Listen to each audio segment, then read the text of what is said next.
الحمد لله وكفى وسلام على عباده الذين اصطفى أما بعد فقد قال الله تبارك وتعالى لقد من الله على المؤمنين إذ بعث فيهم رسولا منهم إلى آخر هذه الآية. وقال النبي صلى الله عليه وسلم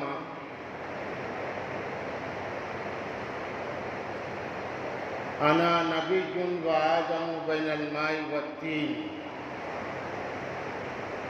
أو كما قال عليه الصلاة والسلام. ہوئی پہلوِ آمینہ سے ہوئیتا دعائے خلیل و نوید مسیحا. ربنا وابعث فیہم رسولا منہم. خانہ کعبہ کی تعمیر کے موقع پر حضرت ابراہیم اور ان کے فرزند ارجمند حضرت اسماعیل علیہم السلام اللہ رب العالمین کی بارگاہ میں کچھ مناجات فرما رہے تھے. اس میں انہوں نے خانہ کعبہ اور اس دیار کی سرسبزی اور شادابی کے لیے دعا کی،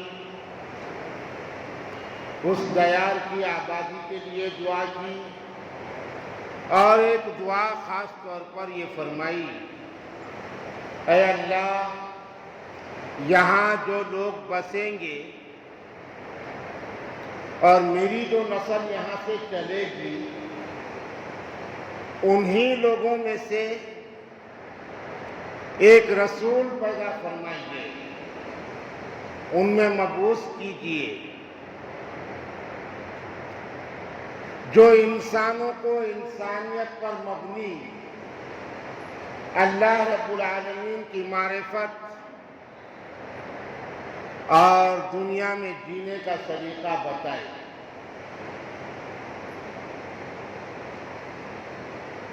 اس کے بعد حضرت عیسیٰ علیہ السلام انبیاء علیہ السلام کے سلسلے کے مطابق جب دنیا میں تشریف لائے تو اس وقت حضرت عیسیٰ علیہ السلام نے بھی اپنی قوم کو مخاطب کر کے کہا تھا یاتی من بعد اسمہ احمد. اس کو بھی قرآن کریم نے نقل کیا ہے کہ میرے بعد ایک نبی آئیں گے ان کا نام احمد ہوگا. تو یہ دونوں یعنی عیسیٰ علیہ السلام کی بشارت اور حضرت ابراہیم و اسماعیل علیہ السلام کی دعا کی طرف اشارہ کر کے شاعر نے کہا تھا ہوئی پہلوِ آمینہ سے ہوئیتا. حضرت آمینہ رضی اللہ عنہا کے بطن سے اللہ تبارک و تعالیٰ نے نبی آخر الزمان صلی اللہ علیہ وسلم کو پیدا فرمایا اور آپ کی پیدائش بظاہر حضرت ابراہیم کی دعا اور حضرت عیسیٰ علیہ السلام کی بشارت رہی. بہرحال بزرگوں اور دوستوں، آج پوری دنیا میں عموماً اور ہمارے اپنے ملک کے اندر بھی 12 ربیع الاول یوم ولادت النبی کے نام سے موسوم ہے. منایا جاتا نہیں، موسوم ہے. جبکہ ہمیں اور آپ کو یہ جاننا چاہیے، اہل علم کے علم میں یہ بات ہے کہ حضور پاک صلی اللہ علیہ وسلم کا یوم پیدائش تو متعین ہے، تاریخ پیدائش مختلف ہی ہے۔ یوم پیدائش یعنی پیر کا دن یہ متعین ہے، مقرر ہے۔ اسی لیے اللہ کے نبی صلی اللہ علیہ وسلم نے ارشاد فرمایا کہ پیر کے دن روزہ رکھو، پیر کے دن روزہ رکھو، اور اس کی وجہ بیان کی، فیہ ولدت، اس لیے کہ میں اس دن میں پیدا ہوا۔ اس سے یہ بات تو ختم ہو گئی جو لوگ کہتے ہیں کہ 12 وفات کو میلاد النبی کی خوشی منانا یا خوش ہونا کہ نبی پیدا ہوئے تھے، تو وہیں آپ کی وفات بھی اسی دن ہوئی، تو خوش ہوں گے یا غم منائیں گے فیصلہ ہم کو کرنا پڑے گا۔ تو فیصلہ اللہ کے نبی نے کیا، ہم کو کرنے کی ضرورت نہیں ہے۔ فیصلہ اللہ کے نبی نے کیا کہ صرف خوش ہوں گے، صرف خوش ہوں گے، غم نہیں منائیں گے۔ غم مردوں کا منایا جاتا ہے۔ میرا اور آپ کا اور پوری دنیا کے مسلمانوں کا یہ عقیدہ ہے متفقہ۔ اس عقیدے میں شک بھی انسان کو کافر بنا دیتا ہے کہ میرے اور آپ کے نبی زندہ ہیں۔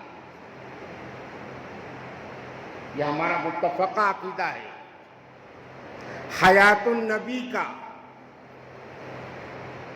کہ نبی زندہ ہیں، اپنی قبر اطہر میں ایسے ہی زندہ ہیں جیسے دنیا میں آپ تھے، جسد اصلی کے ساتھ۔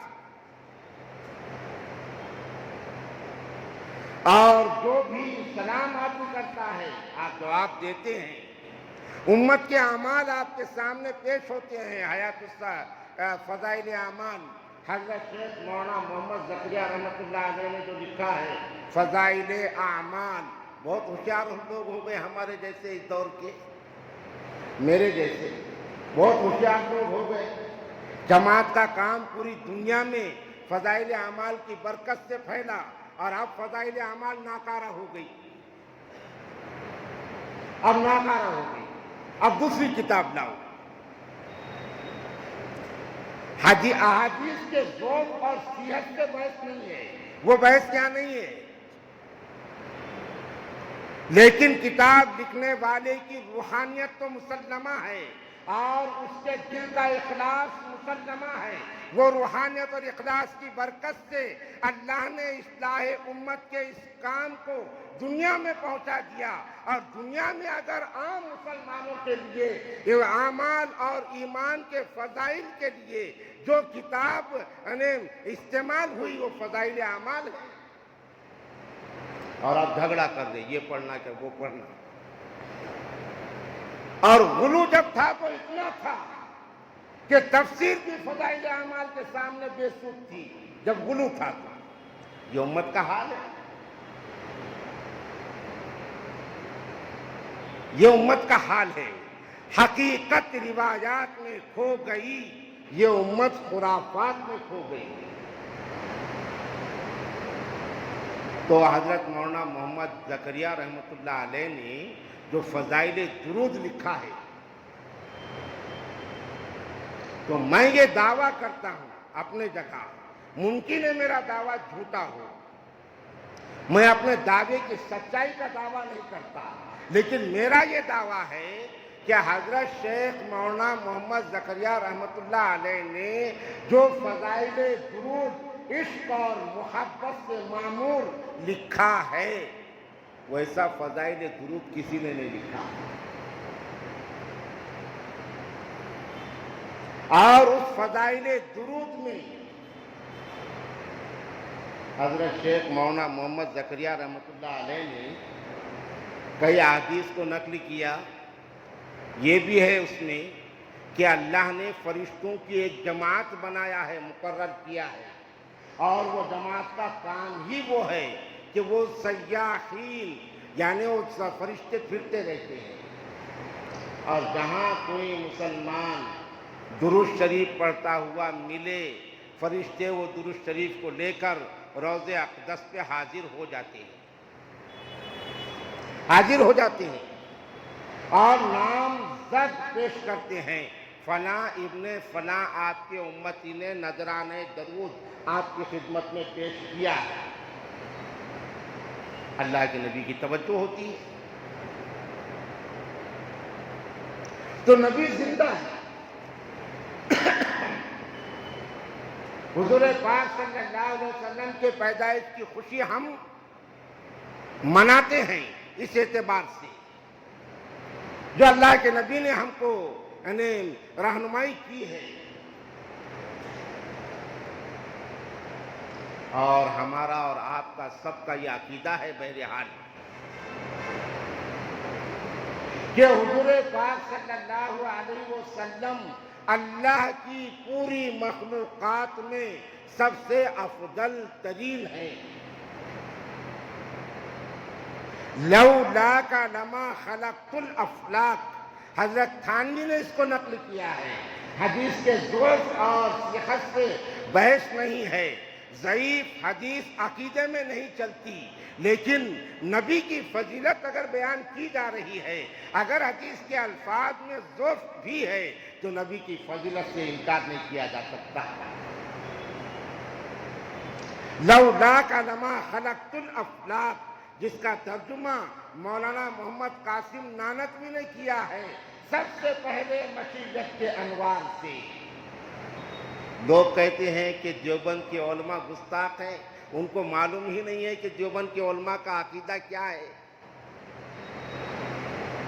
جیسے سیاسی لوگ ہندوستان کے مسلمانوں کو اور ذاتوں کو آپس میں لڑا رہے ہیں اپنی کرسی کے واسطے، ایسا ہی کچھ لوگوں نے مسلمانوں کو آپس میں تفریقہ بازی کا شکار کر دیا تھا اپنے مقام اور مرتبے کے واسطے.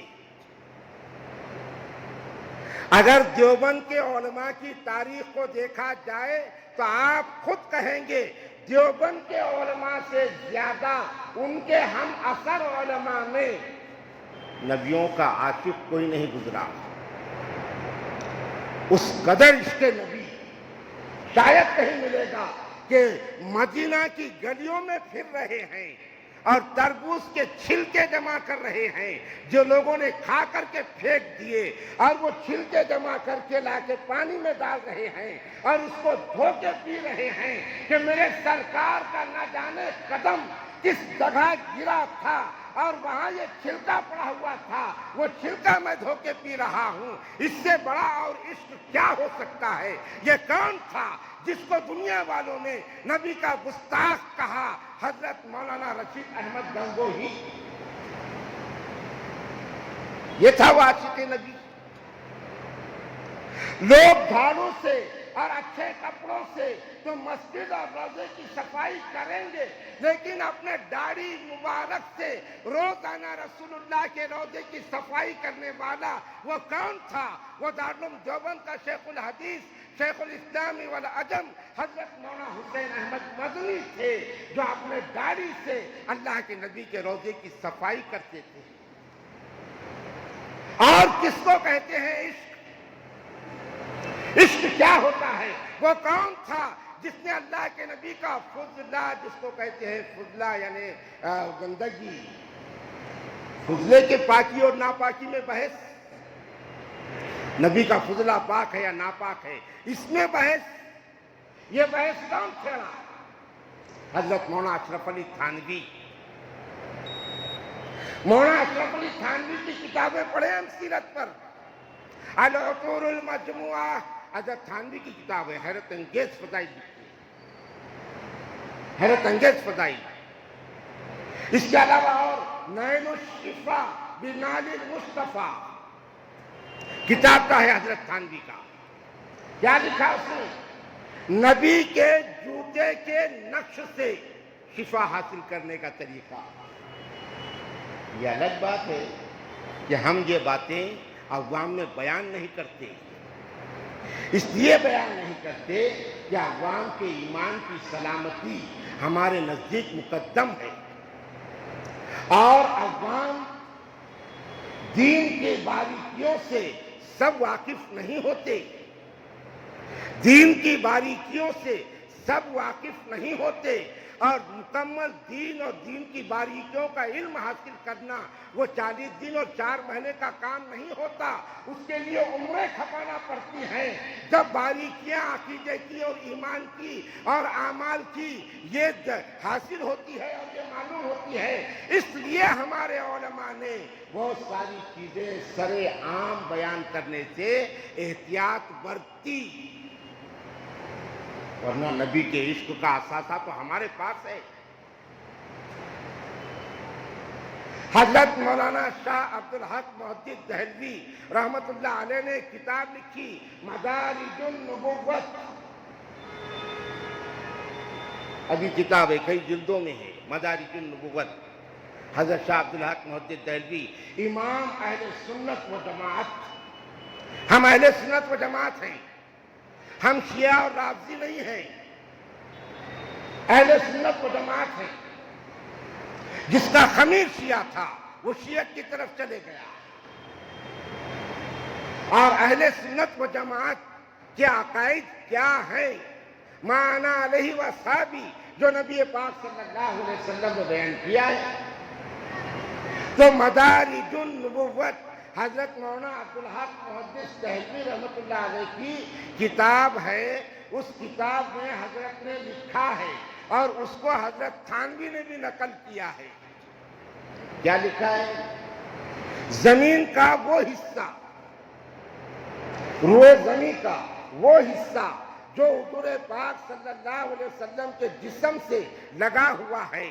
غور سے سنیے آپ، حضرت شاہ صاحب نے لکھا روئے زمین کا وہ حصہ جو حضور پاک صلی اللہ علیہ وسلم کے جسم اطہر سے لگا ہوا ہے، وہ حصہ عرش اور کرسی سے بھی افضل ہے. خانہ کعبہ تو کیا، عرش اور کرسی سے بھی افضل ہے. یہ مقام ہے ہمارے نزدیک نبی کا، حضور پاک صلی اللہ علیہ وسلم کی ذات عالی کا. اور ہمارا یہ عقیدہ ہے، اللہ، انہیں تو گالی لگتی بھی نہیں. اللہ کو اگر کوئی برا کہہ دے وہ کافر نہیں ہوگا، لیکن نبی کو اگر کسی نے گالی دے دیا وہ کافر ہو جائے گا. تو یہ 12 ربیع الاول، یہ طے نہیں ہے کہ آج ہمارے نبی پیدا ہوئے. تاریخ میں اختلاف ہے، 8، 9، 10 اور 12 یہ تاریخیں الگ الگ بیان کی گئی. مولانا احمد رضا خان بریلوی نے 8 تاریخ کو اختیار کیا، 8 تاریخ ان کے نزدیک. اور ہمارے اکابرین میں سے بعض اکابر نے 9 تاریخ اختیار کی کہ 9 تاریخ کو حضور پاک صلی اللہ علیہ وسلم پیدا ہوئے. اور بعض بزرگوں نے، مورخین نے 12 تاریخ کو لیا ہے. بہرحال اکثریت 12 تاریخ کی طرف گئی، اس لیے 12 تاریخ یوم ولادت کے نام سے موسوم ہے. اور ہمارے ملک میں یہ دین زیادہ مشتہر، یہ تاریخ اس لیے ہوئی کہ ہمارے ملک میں کچھ اچھے لوگ بھی گزرے ہیں. سبھی برے لوگ نہیں گزرے، کچھ اچھے لوگ بھی گزرے ہیں. برادران وطن میں تو ہمارے ملک میں ایک وزیر اعظم ہو کے گئے وشوناتھ پرتاپ سنگھ، جن کو وی پی سنگھ کہتے ہیں. اردو کا ماہر آدمی تھا، اردو داں تھے، اور راجپوت ہونے کے اعتبار سے تاریخ سے واقفیت رکھتے تھے. تو ان کے اپنے مطالعے کے تناظر میں ایک مرتبہ یوم اگست، 15 اگست سے غالباً لال قلعے سے انہوں نے اپنی تقریر میں یہ اعلان کیا تھا کہ ہندوستان میں کئی وزرائے اعظم آئے، کئی لوگ آئے، اپنے اپنے اختیار کے اعتبار سے انہوں نے مہا پرشوں کے نام سے عام چھٹیوں کا اعلان کیا ہے، لہذا میں بھی آج اپنے اختیار کا استعمال کرتے ہوئے ساری دنیا کو امن اور شانتتا کا درس دینے والے، عرب کے ریگستان میں پیدا ہونے والے مسلمانوں کے پیغمبر محمد صلی اللہ علیہ وسلم کے یوم پیدائش کو سامنے رکھ کر 12 ربیع الاول کو پورے ہندوستان میں عام چھٹی کا اعلان کرتا ہوں۔ یہ انہوں نے کیا تھا۔ اس وقت سے پورے ہندوستان میں عام چھٹی منائی جاتی ہے اور اس کے اعتبار سے ہمارے پاس میں یہ دن زیادہ اور بھی مشہور ہوا۔ اب رہی بات بزرگوں اور دوستوں، چونکہ وقت پہلے ہی کم ہو گیا، بہت ساری چیزیں حائل رہی درمیان میں، راستہ روکو آندولن وغیرہ، یہ اس میں ہم اٹک گئے تھے، ورنہ ہم برابر نکل گئے تھے، تو اس لیے بہت زیادہ تفصیلات میں جانے کا یہ موقع نہیں ہے۔ حضور پاک صلی اللہ علیہ وسلم کی ذات اقدس ہمیں زندگی کا ضابطہ دینے کے لیے اللہ نے مبعوث کیا، اور وہ زندگی کا ضابطہ ہمارے اور آپ کے لیے وہ قرآن کریم اور پیارے آقا صلی اللہ علیہ وسلم کی سیرت ہے۔ اللہ کے نبی صلی اللہ علیہ وسلم کے آمد کی خوشی، اس سے کسی کو انکار نہیں۔ جو خوش نہیں ہوتا وہ کافر ہے، یہ ہمارا عقیدہ ہے۔ لیکن خوشی ناچنے کا نام نہیں ہے، ناچنا تو ہجڑوں کا کام ہے۔ خوشی کر بلبل و طاؤس کی تکلیف سے توبہ، بلبل فقط آواز ہے، طاؤس فقط رنگ۔ خوشی رنگوں کو بکھیرنے کا نام نہیں ہے، رنگوں کو بکھیرنا تو اوروں کا کام ہے۔ خوشی کوئی ایک کپڑے کو مخصوص بنا کر کے جھنڈے پھیلانے کا اور پھہرانے کا نام نہیں ہے۔ رسول اللہ کا جھنڈا تو الگ تھا، یہ نہیں تھا جو تم کرتے ہو۔ رسول اللہ کا جھنڈا وہ کالی اور سفید دھاریاں تھیں جس کو اللہ کے نبی نے فتح مکہ کے موقع پر لہرایا تھا، اور وہ جھنڈا ہر مسلمان کے گھر پر رہنا چاہیے جو جہاد کی تعلیم دیتا ہے، جو جواں مردی کا سبق دیتا ہے، جو حوصلوں کی بلندی کا نشان ہے۔ فتح مکہ کا جھنڈا، وہ جھنڈا تو ہم بھول گئے، اور ہم نے دوسرے جھنڈوں کو اور قوموں کی طرح اپنا ایک شعار بنا دیا۔ یہ یاد رکھنا، یہ ہمارا یہ طور اور طریقہ نہیں ہے، ہم نے تو ان کے جیسا شروع کر دیا۔ میں نے خبر پڑھا تھا گزشتہ سال یوم میلاد کے جلوس میں حیدرآباد کے اندر جب ڈی جے بجایا گیا تو مسلمان مر گیا تھا، ایک مسلمان کا انتقال ہو گیا ٹائم ڈی جے میں۔ تو بتائیے یہ ڈی جے کا اور رسول اللہ کی ولادت کا کیا تعلق؟ کل امر من الجاہلیت تحت قدم موضوع، یہ اعلان ہوا تھا۔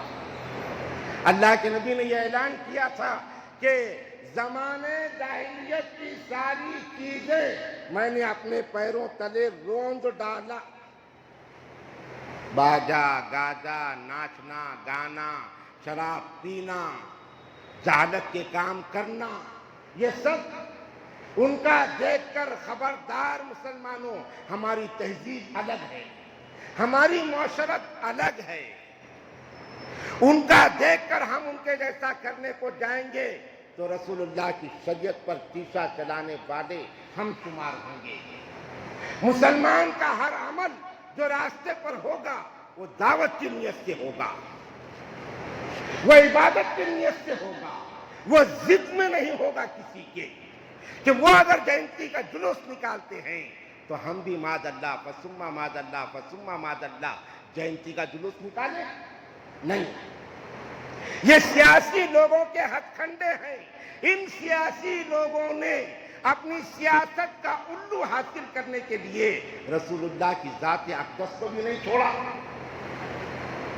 ان کا تو برا ہوگا، ان کا تو برا ہوگا جو اپنی سیاست کے لیے رسول اللہ کے تقدس کا استعمال کرنے کی کوشش کرے گا، اور اس کا برا ہو گیا جس نے اللہ کے نبی کے تقدس کو اپنی سیاست کے لیے استعمال کرنے کی کوشش کیا تھا۔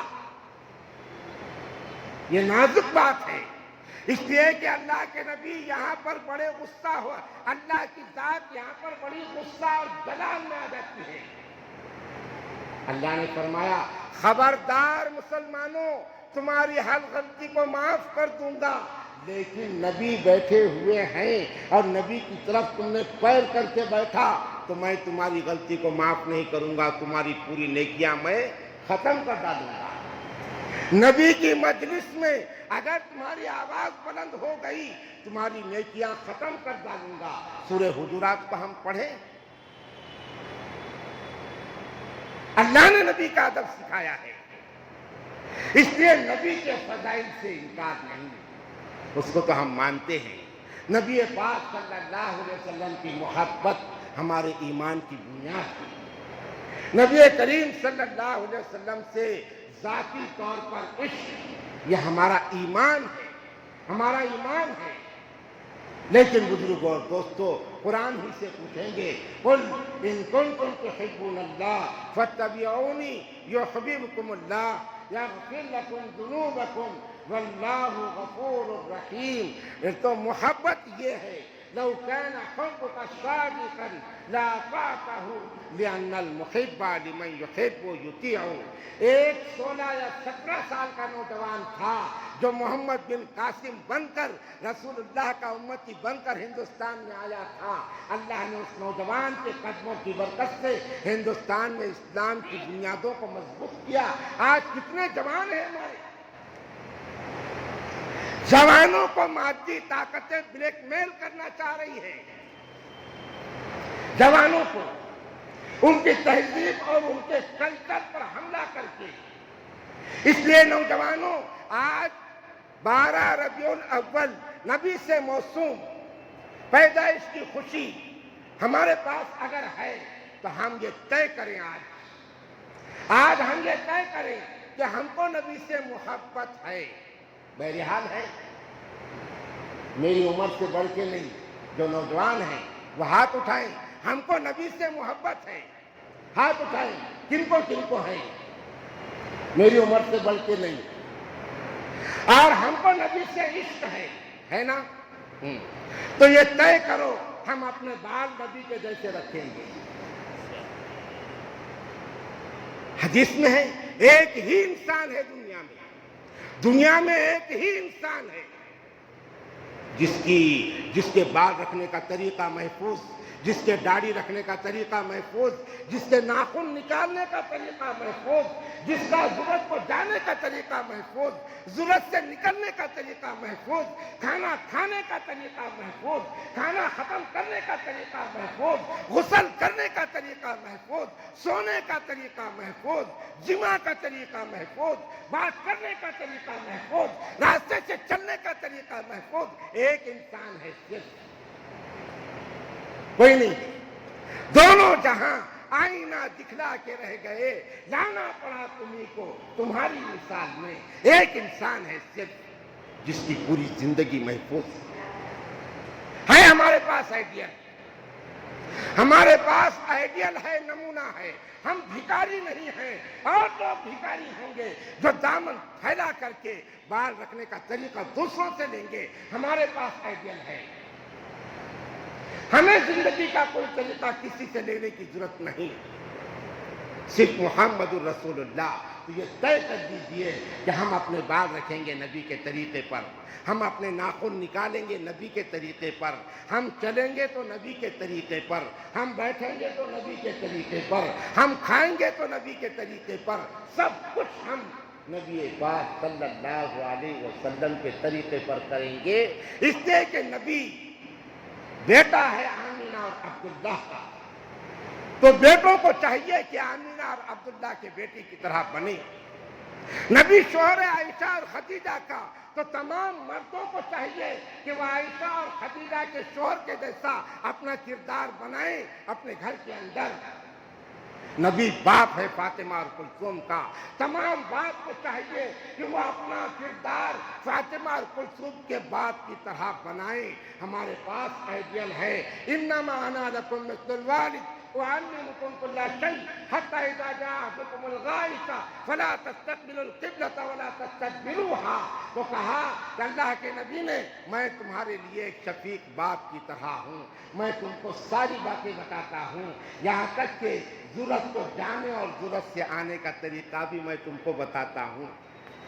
انشاءاللہ ہم کسی نے موقع بموقع سنتے جائیں گے سیرت کی جھلکیوں کو، رسول اللہ صلی اللہ علیہ وسلم کے فضائل کو، رسول اللہ کے پہلے آنے والے حالات، اور کیا انقلاب برپا کیا اللہ کے نبی نے، وہ بجلی کا کڑکا تھا یا صوت ہادی، عالم کی زمین جس نے ساری ہلا دی. یہ ساری چیزیں انشاءاللہ ہم سنیں گے. لیکن آج یہ سمجھیے آپ وعدے کا دن ہے کہ ہم اپنی زندگیوں کو لقد کان لکم فی رسول اللہ اسوۃ حسنہ، نبی پاک صلی اللہ علیہ وسلم کے طریقے پر لانے کی کوشش کریں گے.